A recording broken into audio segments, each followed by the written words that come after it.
Tropical rain forest में अलग अलग तरह के कीड़े सबसे ज्यादा तादाद में रहते हैं। साइंटिस्ट ने करीब 10 लाख किस्म के कीड़ों की पहचान की है, पर बहुत से कीड़ों के बारे में अब भी पता लगाना बाकी है।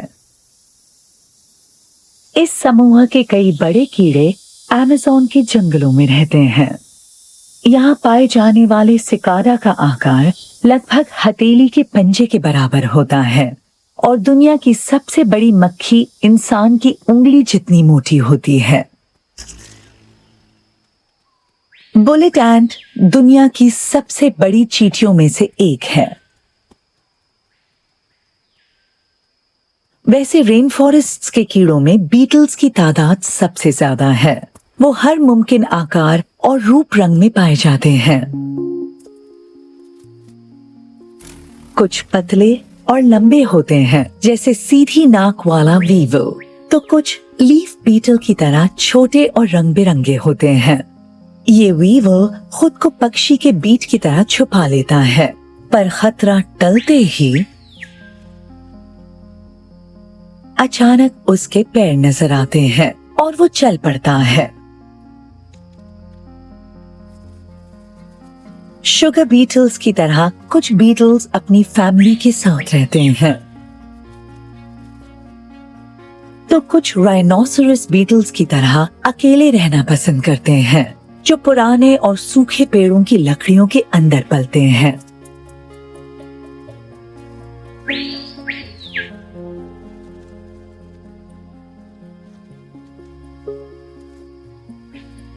कुछ लॉन्जिकॉनस वाले बीटल्स पेंसिल को भी आसानी से चबा लेते हैं, पर वो हमेशा शांत रहने वाले जीव हैं। भले ही वो अपनी एंटेनी से बिच्छू की तरह डंक मारने का नाटक करते हों और उनके शरीर पर कांटे हों। रेन फॉरेस्ट में रहने वाले बंदर, टेपर या टायरा जैसे दूसरे जानवर जिंदा रहने के लिए बीटल्स को ही खाते हैं। डंग बीटल्स बड़ी तादाद में जानवरों के मल को साफ करते रहते हैं। कई बीटल्स दिखने में रंग बिरंगे और काफी बड़े होते हैं, जैसे ये हरे और लाल चमक वाला डंग बीटल।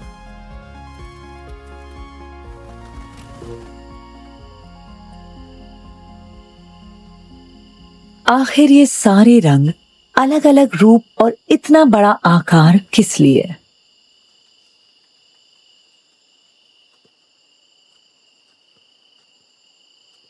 मकड़ी जैसे पैरों वाले हार्लेक्विन बीटल गिरे हुए बड़े बड़े पेड़ों में बच्चे पैदा करते हैं। पंखों पर बने हल्के और गहरे रंग के धब्बों का पैटर्न उनकी हिफाजत करता है, क्योंकि शिकारी उन्हें आसानी से नहीं पहचान पाते।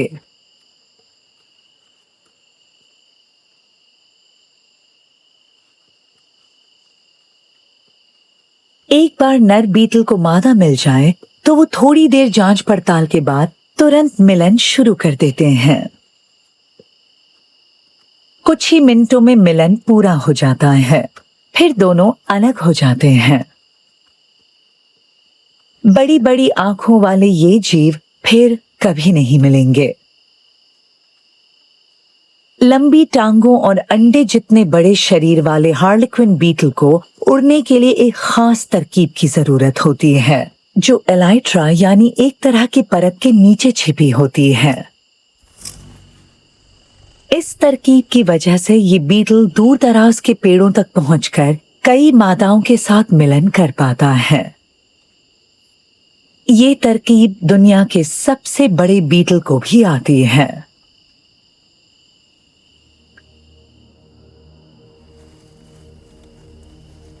टाइटेनस जाइगैंटियस हाथ के पंजे जितना बड़ा और लंबी एंटेनी वाला बीटल जमीन पर मौजूद सड़ी हुई लकड़ी से निकलता है, पर इतना बड़ा होना उसे महंगा पड़ता है। इधर उधर घूमने में ज्यादा एनर्जी खर्च होती है, इसीलिए लंबी एंटेनी वाला ये बीटल कुछ नहीं खाता और अपने शरीर में जमे फैट के सहारे ही जीता है। वो अपनी जिंदगी में सिर्फ 2 बड़े सफर तय करता है। पहले सफर में वो धीरे धीरे चलते हुए ऊंचे पेड़ पर चढ़ जाता है। इतना बड़ा और भारी होने की वजह से उसे कीड़े खाने वाले पक्षियों का कोई डर नहीं होता। इसलिए टाइटैनस दिन के उजाले में भी बाहर घूम सकता है।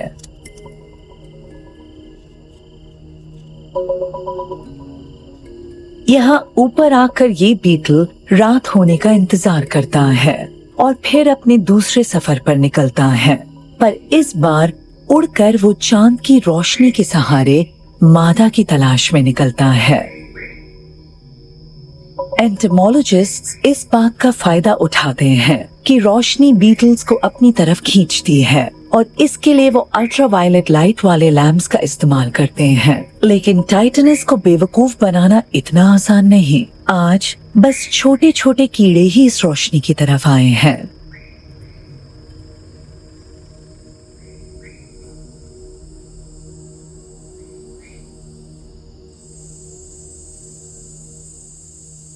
जंगल के पेड़ों से और भी कई टाइटैनस जाइगैंटियस बाहर निकल आए हैं। इनमें एक मादा भी है जिसे रोशनी की तरफ जाने और पेड़ों पर चढ़ने में कोई दिलचस्पी नहीं। अंडे से बाहर निकलने के तुरंत बाद वो मिलन करती है और अपनी पसंद का सूखा पेड़ ढूंढती है। यहाँ वो मादा बीटल लगभग 2 दर्जन अंडे देगी। कुछ वक्त बाद इनसे टाइटैनस लार्वे निकलते हैं जो कई सालों तक उस सूखी लकड़ी को खाकर जिंदा रहते हैं। रोशनी की तरफ उड़ने में दिलचस्पी नहीं होने के कारण मादा टाइटैनस शायद ही कभी नजर आती है। अंडे देने के बाद उनका मकसद पूरा हो जाता है, क्योंकि किसी बच्चे के जूते जितनी बड़ी ये बीटल जिंदगी में बस एक बार मिलन करके अंडे दे पाती है। थकान और कमजोरी के बाद मादा टाइटैनस अब अपनी मौत का इंतजार करती है।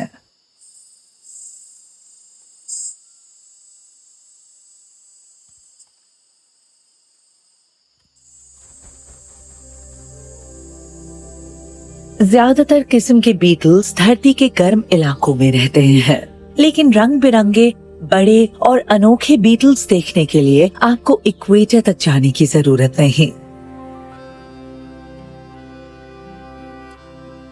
यूरोप में भी ज्यादातर बीटल्स जंगलों में पाए जाते हैं।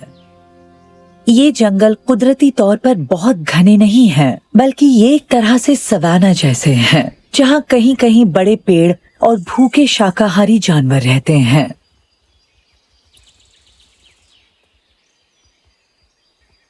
यूरोप में जब इंसान नहीं थे, तब बाइसन जैसे कई तरह के मवेशी यहाँ रहते थे। उनकी वजह से ये पूरा इलाका ऐसे ही बना रहा।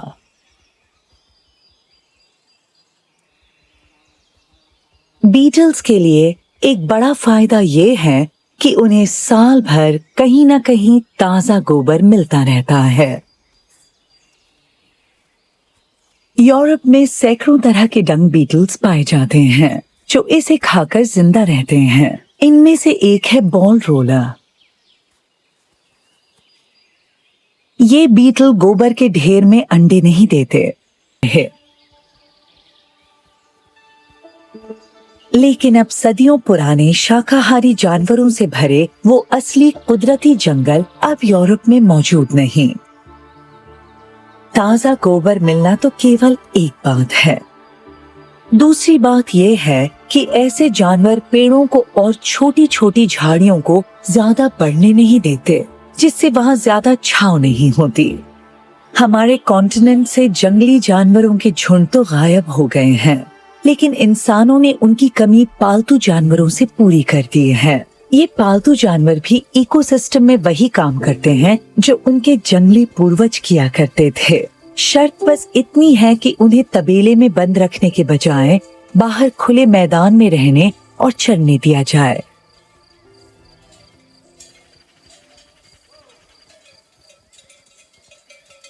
यूरोप में अब ऐसी बहुत कम जगहें बची हैं जहां ये नजारा देखने को मिलता है। यहाँ गाय और घोड़े ओक के पेड़ों के बीच घूमते हैं, जिससे बीटल्स के रहने का शानदार ठिकाना बन जाता है। ये इंसान की उंगली जितने बड़े सेराम्बिक्स लॉन्जिकॉन का घर है, जो सबसे लंबी एंटेनी वाले बीटल्स में से एक है। ये पुराने सूखे पेड़ों की लकड़ी के अंदर बड़ा होता है। हवा में उड़ते वक्त ये हमें वो ट्रिक दिखाता है जिसका इस्तेमाल बड़े और भारी बीटल्स उड़ने के लिए करते हैं, पर इस बारे में हम बाद में बात करेंगे।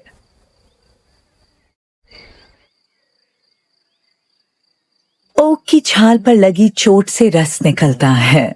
ये स्टैग बीटल और कैम्बरवेल तितली उसे पी रहे हैं।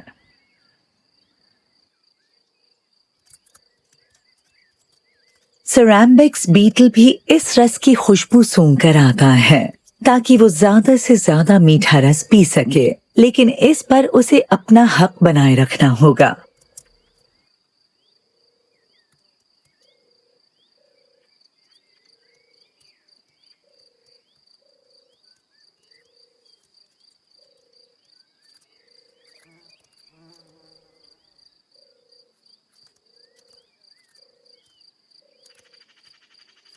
स्टैग बीटल अपनी हरकतों से नाराजगी दिखाता है, लेकिन फिर वो किसी दूसरे पेड़ पर अपने लिए रस ढूंढने चला जाता है।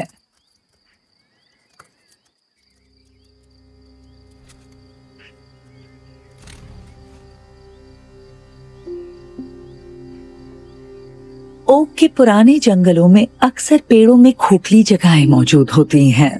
बीटल की कई किस्में ऐसी खोखली जगहों में रहने में माहिर होती हैं।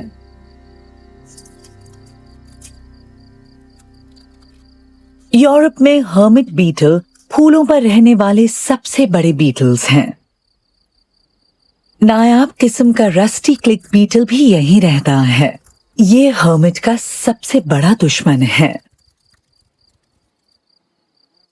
रस्टी क्लिक बीटल इस इलाके का सबसे बड़ा क्लिक बीटल है। उड़ते वक्त एक खास आवाज की वजह से इसे ये नाम मिला है।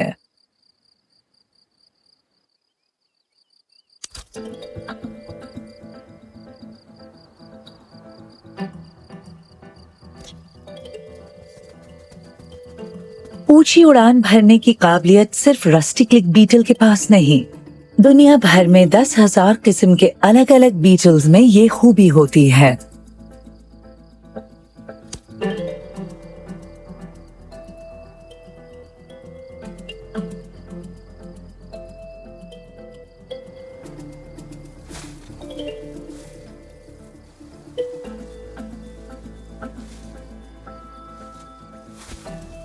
अपनी इसी काबिलियत के चलते पीठ के बल गिरने वाले बीटल्स फिर से सीधे खड़े हो जाते हैं और दुश्मनों से बच निकलते हैं।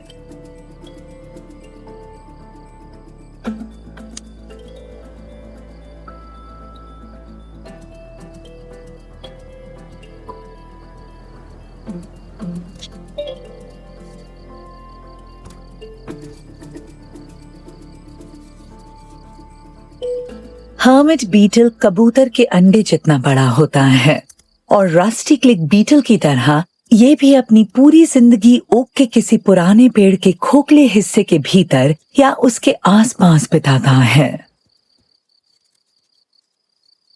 रस्टी क्लिक बीटल और हर्मिट बीटल दोनों ही अब पूरी तरह खत्म होने की कगार पर हैं, क्योंकि पुराने और खोखले पेड़ों वाले ओक के जंगल अब बचे ही नहीं। कभी कभी एक पेड़ के खोखले हिस्से में दर्जनों नर हर्मिट बीटल एक साथ रहते हैं। वो बाहर निकलकर मादाओं को लुभाने वाली गंध छोड़ते हैं। शायद ही कभी कोई मादा हर्मिट बीटल उड़कर वहां आती है, इसलिए ज्यादातर वक्त ये नर बीटल अकेले ही रहते हैं।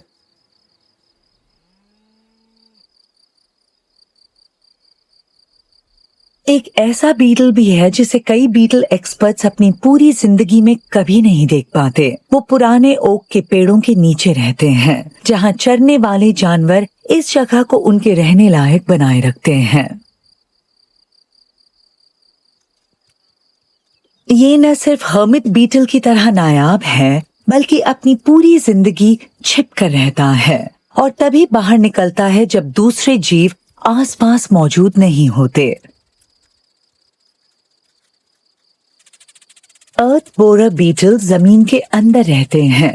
वो बस शाम ढलते वक्त कुछ देर के लिए जमीन के ऊपर आते हैं और अंधेरे में कई तरह के सुरों वाले गानों के जरिए अपनी तरह के दूसरे कीड़ों को बुलाते हैं।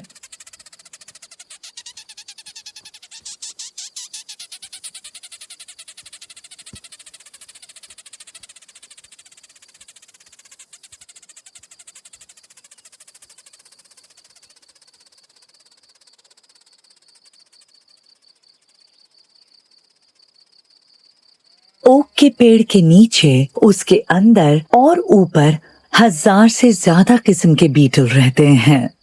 ये पेड़ किसी घने जंगल का नहीं बल्कि खुले मैदानों का हिस्सा है। बड़े शाकाहारी जानवरों की वजह से ओक के सारे पौधे बड़े पेड़ नहीं बन पाते और वो एक दूसरे के बहुत ज्यादा करीब नहीं होते। तब ओक के पेड़ों को जिंदा रहने के लिए भरपूर रोशनी मिलती है। आमतौर पर घने जंगलों में दिखने वाले ये ओक के पेड़ अब खत्म होते जा रहे हैं और ठीक इसी तरह यहाँ के सबसे बड़े और सबसे खूबसूरत बीटल भी खत्म हो रहे हैं। राइनोसरस बीटल आमतौर पर ओक के पुराने कम घने जंगलों में रहते हैं।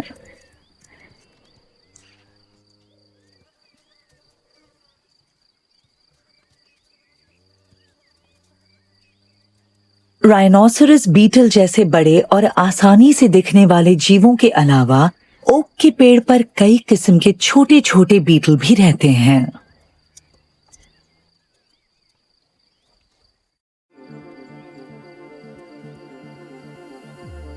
ये एकॉर्न वीवर मीठे रस की बूंद को पी रहा है जो पेड़ों का रस चूसने वाले एफिड से निकलती है। ये नर है जो खुद को प्रजनन के लिए तैयार कर रहा है।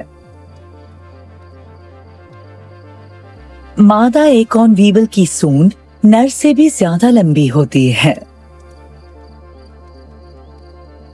सिर के इस अनोखे और लंबे हिस्से की मदद से वो पता लगाती है कि एकॉर्न का फल अंदर अंडा देने के लिए अच्छी तरह पका है या नहीं।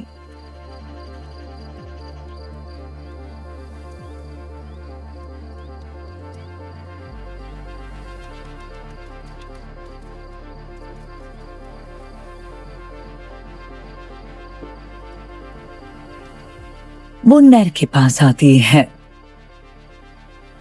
पर ये नर तो इसमें कोई दिलचस्पी नहीं दिखा रहा।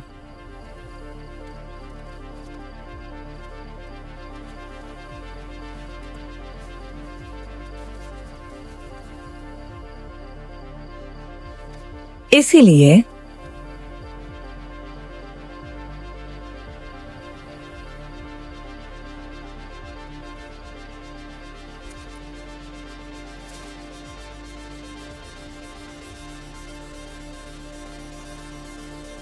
वो इस जगह से उड़ जाती है।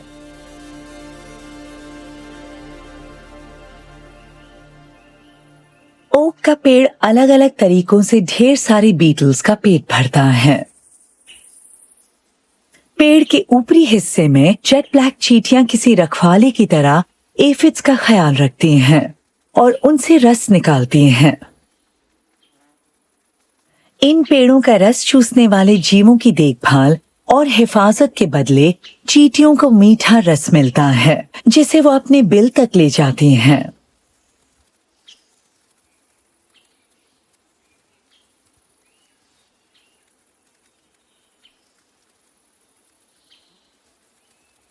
इन चींटियों के रास्ते में सैप बीटल जैसे भूखे भिखारी और लुटेरे इंतजार करते हैं। ये बीटल खुद को अच्छी तरह छिपा लेता है। इसकी गंध लगभग चींटी जैसी ही होती है, इसलिए मजदूर चींटियों को पता भी नहीं चलता।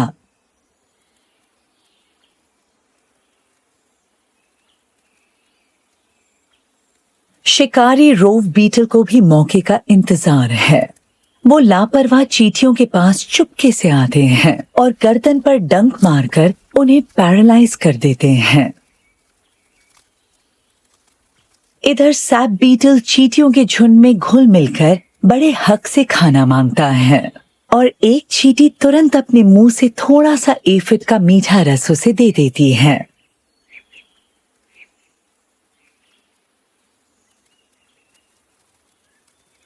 रोव बीटल अब भी मौके की तलाश में है।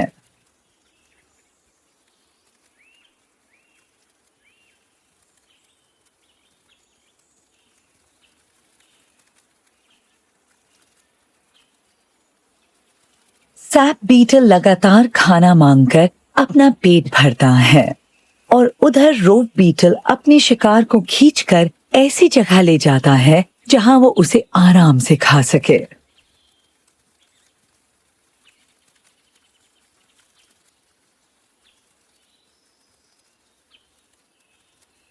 सैप बीटल बीटल की खास तरकीब का इस्तेमाल करके वहां से चला जाता है।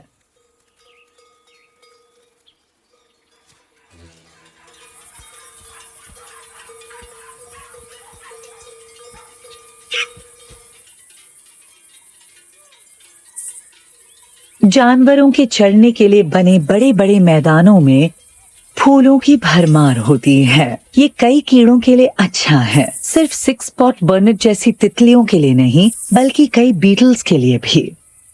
वुंडवर्थ का पौधा माइलाब्रिस वेरिएबलिस के लिए खाने का जरिया और मिलन की जगह है, जो शायद पूरे यूरोप का सबसे जहरीला बीटल है।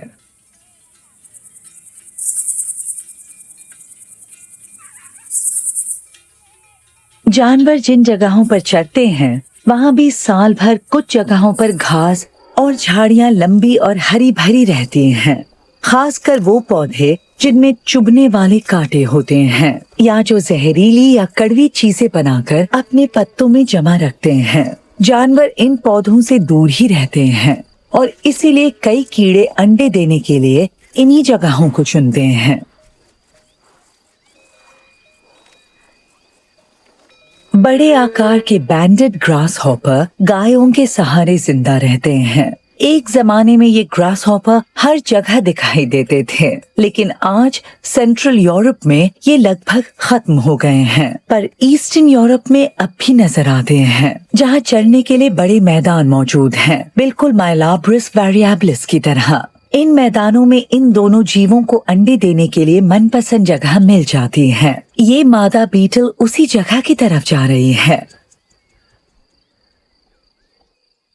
ग्रास हॉपर अच्छी तरह उड़ नहीं पाती, इसलिए वो पैदल ही अंडे देने की जगह तक पहुंच जाती है।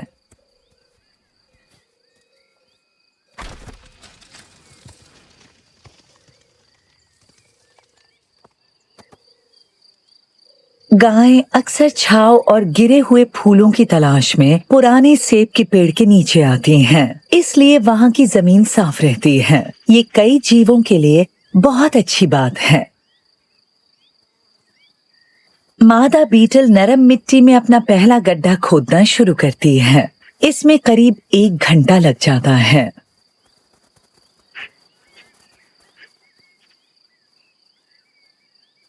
मादा ग्रास हॉपर भी यहाँ अंडे देने आती है, क्योंकि यहाँ की जमीन साफ और धूप से गर्म है।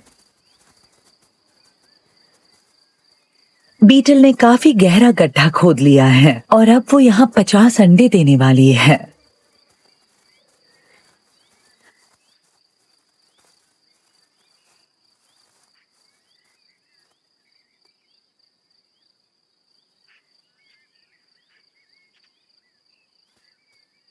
ग्रास हॉपर को ढलान के किनारे पर थोड़ी ऊंची जगह की तलाश है।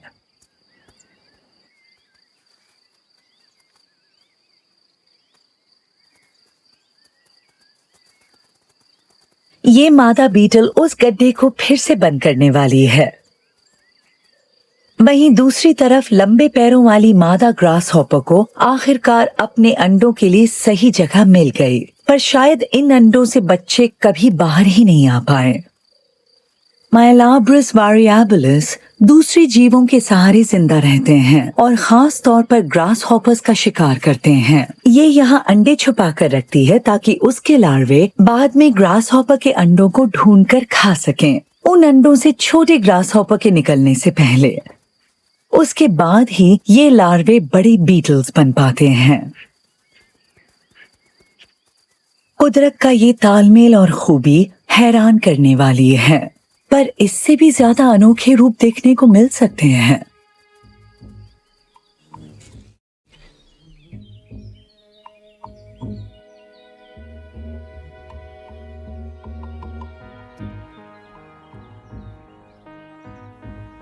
उनकी प्रोटीन से भरे पराग खाना और मीठा रस पीना बेहद पसंद है।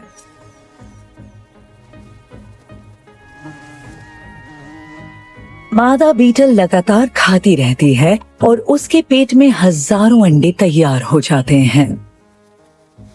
इतना ज्यादा खाना खाने के बाद ये मादा बीटल बहुत मोटी और भारी हो गई है, पर अब इसका मकसद कुछ और ही है। इस ब्लैक ऑयल बीटल की नजर इकट्ठा किए गए इसी पोलन पर है।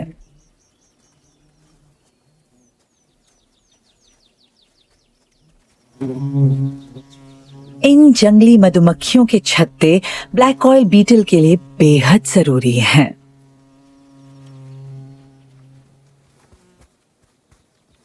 के अलग होते ही मादा बीटल मधुमक्खियों की इस कॉलोनी के पास मिट्टी में अपने अंडे देती है और फिर उसकी मौत हो जाती है।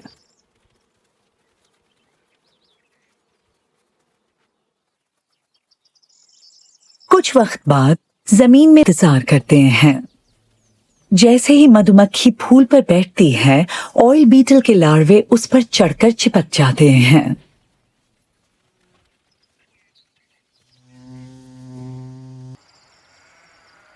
नदी के किनारे ये धूप वाली जगह एक ब्लिस्टर बीटल का ठिकाना है, जो अपने शिकार को अनोखे तरीके से झांसा देता है।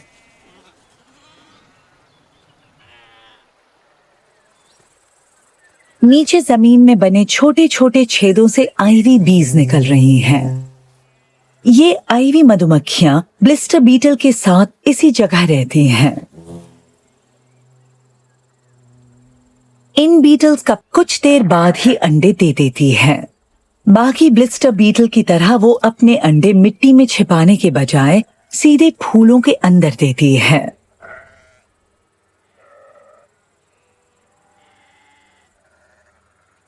ये चरने वाले जानवर ही ब्लिस्टर बीटल के रहने की जगह को बचाए रखते हैं। नदी के किनारे पौधों को बढ़ने नहीं देते, ताकि घास के मैदान में झाड़ियां और पेड़ ज्यादा न फैलें। ये भी नेचुरल साइकिल का हिस्सा है कि कभी कभी ये जानवर ब्लिस्टर बीटल के अंडों को कुचल देते हैं या घास के साथ खा लेते हैं, कि एक साथ गंध छोड़ते हैं।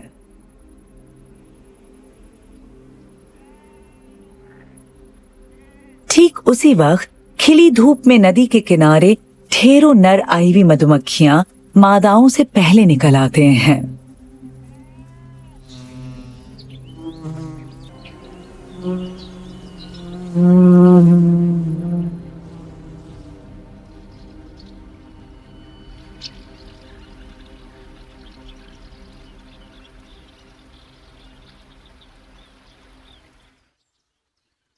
नदी किनारे इन जंगलों में बड़े कीड़ों के सहारे जिंदा रहने वाली एक खूबसूरत किस्म की पक्षियों का भी बसेरा है, जो अपने बच्चों को जन्म देने वाली हैं। इस पुराने सिल्वर पॉपुलर के पेड़ में इंसानी हाथ के बराबर बड़ा खोखला छेद है। भला यहाँ किसने अपना घोंसला बनाया होगा?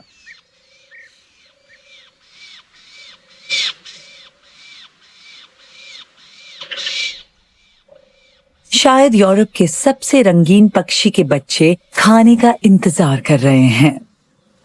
ये है ब्लू रोलर। सेंट्रल यूरोप में अब ये पक्षी नहीं मिलते, क्योंकि वहां नदियों के किनारे ऐसी खुली जगह वाले जंगल अब नहीं बचे। लेकिन ब्लू रोलर को यहाँ अपने बच्चों का पेट भरने के लिए ढेर सारे बीटल मिल जाते हैं। इसलिए यहाँ कुदरत आज भी सही सलामत है।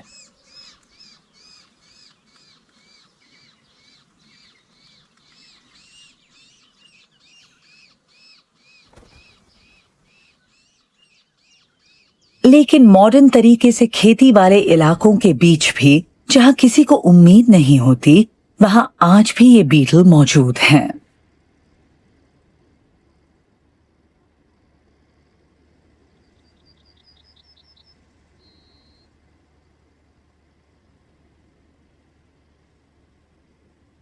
आलू उगाने वाले किसानों का सबसे बड़ा दुश्मन आलू की खेत की मिट्टी में छिपा रहता है, कोलोराडो बीटल के लार्वे और प्यूपे। बेहद नाजुक और बिना रंग वाले ये बीटल तब तक इंतजार करते हैं जब तक वो जमीन से बाहर आने के लिए सख्त ना हो जाएं। भले ही ये बीटल बहुत छोटे हैं, लेकिन अपने पूरे इलाके पर ये बहुत बड़ा असर डालते हैं।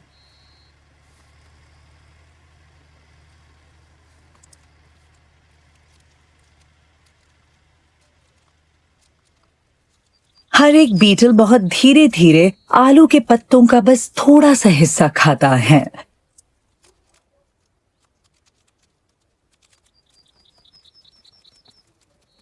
लेकिन ये अक्सर हजारों की तादाद में जमीन से बाहर निकलते हैं। एक बार जब मिलन हो गया तो यहाँ अनगिनत बीटल नजर आते हैं। हर मादा कोलोराडो बीटल 2000 से ज्यादा अंडे देती है।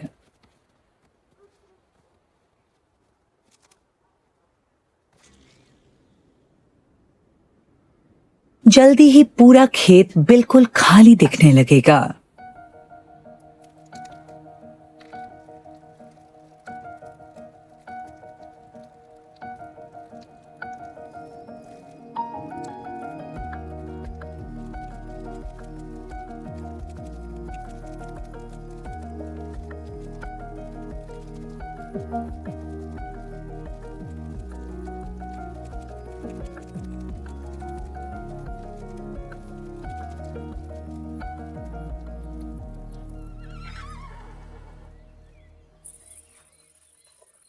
लेकिन ऐसे बीटल भी हैं जो इंसानों को पसंद नहीं आने वाले पौधों को खाते हैं। घोड़ों की देखभाल करने वाले कई लोग डॉग को बेकार समझते हैं, लेकिन डॉग हाइपर वीवल को डॉग का पौधा बहुत पसंद है। ये वीवल पूरी तरह से डॉग की अलग अलग किस्मों के सहारे जिंदा रहते हैं, यानी वो पौधों के सहारे जिन्हें ज्यादातर लोग पसंद नहीं करते। ये मामूली सा दिखने वाला वीवल एक सच्चा कलाकार है, खासकर इसका लार्वा।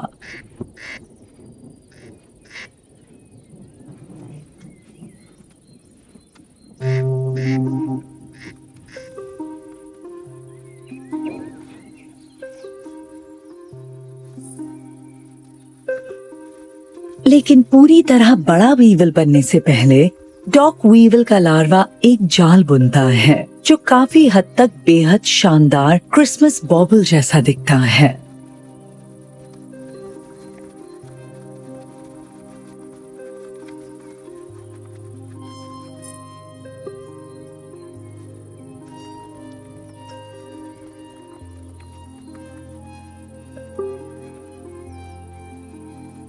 इस बॉल के तैयार होने के बाद ये लार्वा अब प्यूपा में बदल सकता है।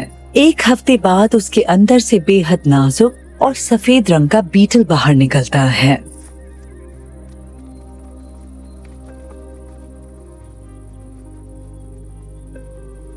बस एक दिन और फिर ये बीटल पूरी तरह मजबूत होकर डॉग के पौधे पर जिंदगी शुरू करने के लिए तैयार है।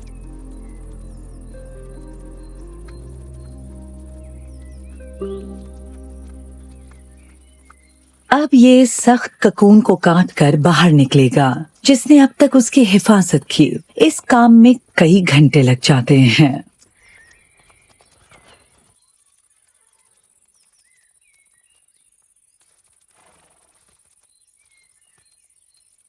ज्यादातर किस्म के बीटल्स अंगूरों की खेती के लिए सुहाने मौसम वाले इलाकों में रहते हैं। इनमें से कुछ बहुत छोटे होते हैं तो कुछ बड़े, कुछ आसानी से नहीं दिखते तो कुछ हर जगह नजर आते हैं।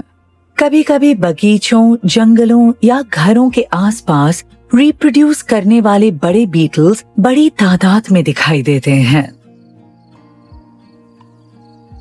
इंसान जहाँ फलों के पेड़ और गुलाब के पौधे लगाते हैं, वो जगह पेड़ों के फूल या पत्ते खाने वाली बीटल्स को लुभाती है।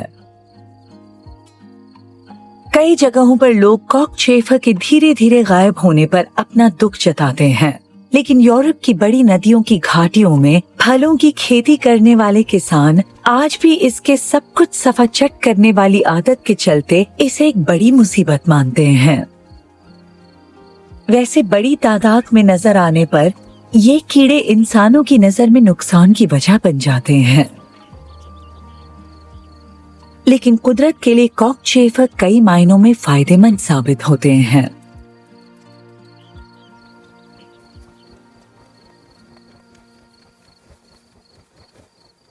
बहुत से किस्म के जीवों को बीटल्स बहुत पसंद हैं और वो बड़ी तादाद में मौजूद इन बीटल्स को खाकर मोटे होते हैं, बिल्कुल इस ग्रीन लिजर्ड की तरह।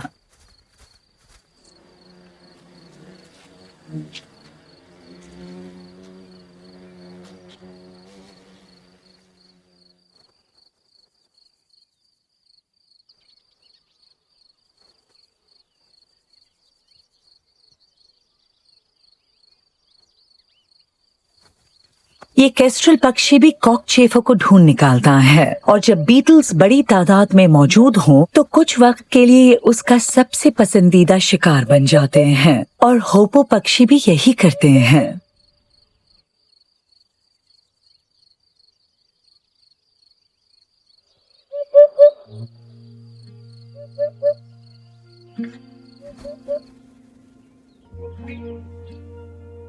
फलों के बड़े पैमाने पर खेती करने वाले किसानों के लिए कॉकचेफर बीटल की बड़ी तादाद मुसीबत बन जाते हैं, लेकिन हमारे बगीचों में जब ये जमीन से बाहर निकलते हैं तो ज्यादा नुकसान नहीं करते, बल्कि हम उन्हें करीब से देख पाते हैं। साफ तौर पर दिखता है कि बीटल के पास वो खास चीज है जो दुनिया के किसी दूसरे कीड़े के पास नहीं, कुछ ऐसा जिसके बिना कॉकचेफर इतनी आसानी से उड़ नहीं पाता।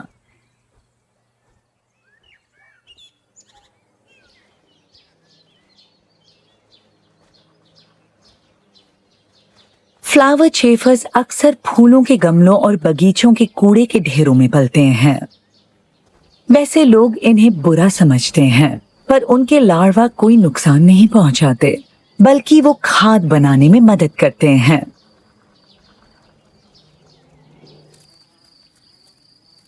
बगीचे की बाड़ के उस पार असल में कई किस्म के फ्लावर चेफर बीटल मीठी चीजों की तलाश में रहते हैं। एक बार फिर पेड़ों का मीठा रस उन्हें अपनी ओर खींच लाता है।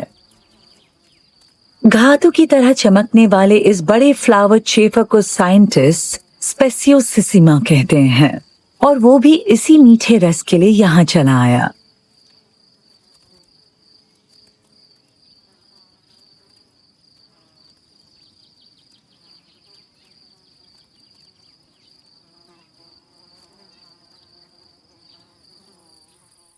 फ्लावर चेफर सिर्फ रस टपकाते पेड़ों की तरफ नहीं आते, बल्कि वो जमीन पर गिरे हर तरह के फलों को भी खाते हैं और फिर अपनी इस अनोखी तरकीब की बदौलत वो उड़कर दूर चले जाते हैं।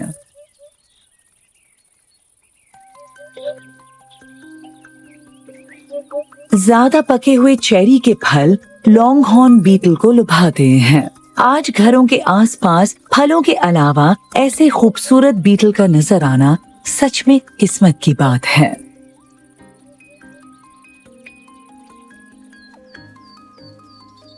बहुत से बीटल्स को फूल पसंद हैं। बी बीटल बस अपने पसंदीदा पौधों के पराग को खाते हैं, बिल्कुल मस्क बीटल की तरह। फूलों पर बैठते समय सफेद धब्बों वाले रोज बीटल और दूसरे कीड़े पॉलन को अपने शरीर पर लपेट लेते हैं और पॉलिनेशन में फूलों की मदद करते हैं। कुदरत में बीटल्स कई और चीजों में काम आते हैं, जैसे ये कैरियन बीटल। या फिर हाइड बीटल, जो पक्षियों के खाली घोंसलों में रहकर वहां की गंदगी साफ करते हैं।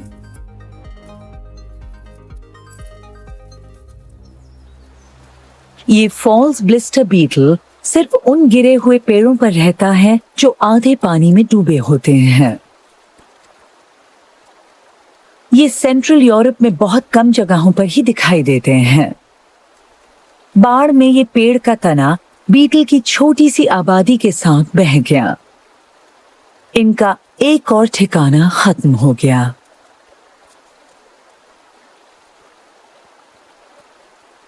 चाहे जमीन सूखी हो या पानी से भरी, मैदान हो या ऊंचे पहाड़, इस वीवल की तरह बीटल हर माहौल में रहते हैं। ये हमें कीचड़ और दलदली जगहों में और यहाँ तक कि पानी के भीतर भी मिल जाते हैं, जैसे ये लेसर सिल्वर वाटर बीटल। कभी कभी ये बीटल खुद किसी दूसरे जीव का घर बन जाते हैं। क्राउन बीटल अक्सर अपने ऊपर छोटे छोटे कीड़ों को बिठाकर घूमते हैं, लेकिन ये नन्हे जीव बीटल को नुकसान नहीं पहुंचाते, बल्कि उनके साथ किसी नई जगह पहुंचते ही नीचे उतर जाते हैं। बीटल के बारे में बताने के लिए बहुत कुछ है, पर आखिर इनका सबसे बड़ा राज क्या है? ऐसी कौन सी तरकीब है इनके पास? आखिर ये इतने कामयाब, इतने बड़े और इतने रंग बिरंगे क्यों हैं?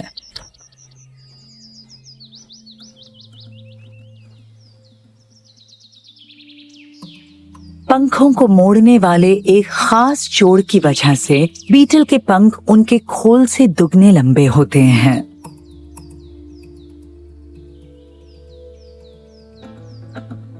ये जीवों के विकास की एक शानदार खोज है। पंखों को मोड़ने वाला वो जोड़ और उसके ऊपर मौजूद सख्त और मजबूत कवर, जिसके खुलते ही लंबे और बेहद नाजुक पंख बाहर निकलते हैं और ये भारी भरकम बीटल हवा में उड़ पाते हैं। सभी बीटल के पंख उड़ने से पहले या उड़ते वक्त खुल जाते हैं।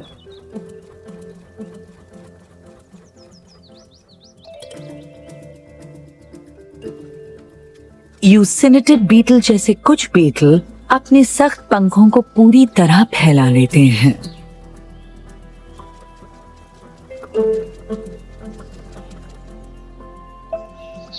दूसरी तरफ फ्लावर चेफर जैसे दूसरे बीटल उड़ते समय पंखों के ऊपर के कवर को बंद ही रखते हैं।